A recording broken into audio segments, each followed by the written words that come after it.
জুবিন আৰু নাহৰ চিৰস্মৰণীয় সম্পৰ্কৰ এক সেউজ প্ৰয়াস। অসমবাসীৰ হৃদয়ৰ মণি সত্যপ্ৰয়াত সংগীত জগতৰ সাৰ্থক জুবিন গাৰ্গৰ সৈতে নাহৰ গছৰ এক গভীৰ সম্পৰ্ক আৰু এক সস্নেহ প্ৰকৃতিৰ সতে আছিল। জুবিন গাৰ্গে তেওঁৰ সংগীত জীৱনত নাহৰ গছক লৈ একাধিক অমৰ সুৰ সৃষ্টি কৰিছিল। মৃত্যুৰ আগতে তেওঁ স্বয়ং কৈ গৈছিল, য'ত নাহৰ থাকিব তাতেই মই থাকিম। এই গভীৰ অনুভৱক চিৰস্মৰণীয় কৰি তুলিবলৈ আৰু জুবিন গাৰ্গৰ স্মৃতিক সজীৱ কৰি ৰাখিবলৈ ডিব্ৰুগড় বিশ্ববিদ্যালয়ৰ চৌহদত এক অনন্য উদ্যোগ গ্ৰহণ কৰে।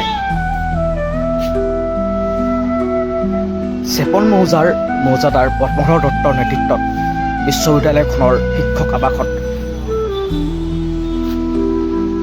100 নাহৰ গছৰ পুলি ৰোপণ কৰা হয়। বিশ্ববিদ্যালয়ৰ উপাচাৰ্য ডক্টৰ জিতেন হাজৰিকাই এই মহৎ কাৰ্যসূচীৰ শুভাৰম্ভ কৰে। অনুষ্ঠানত বিশ্ববিদ্যালয়ৰ শিক্ষক, বিশিষ্ট ব্যক্তি, ছাত্ৰ ছাত্ৰী আৰু ডিব্ৰুগড় জিলাৰ বিভিন্ন মৌজাদাৰসকলে অংশগ্ৰহণ কৰে।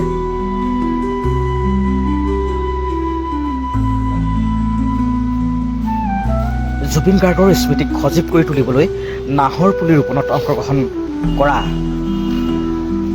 এইসকল লোক তথা অনুৰাগীৰ এনে মহৎ উদ্যোগে কেৱল জুবিন গাৰ্গক সন্মান জনোৱাই নহয়, পৰিৱেশ সুৰক্ষা আৰু সামাজিক দায়িত্ববোধৰ এক অনুকৰণীয় দৃষ্টান্ত স্থাপন কৰিছে। নাহৰৰ সেউজ পাতত জুবিনৰ স্মৃতি চিৰজীৱী হৈ ৰ'ব, এই আশা আৰু প্ৰতিজ্ঞালৈ সমগ্ৰ অসমে একত্ৰিত হৈছে।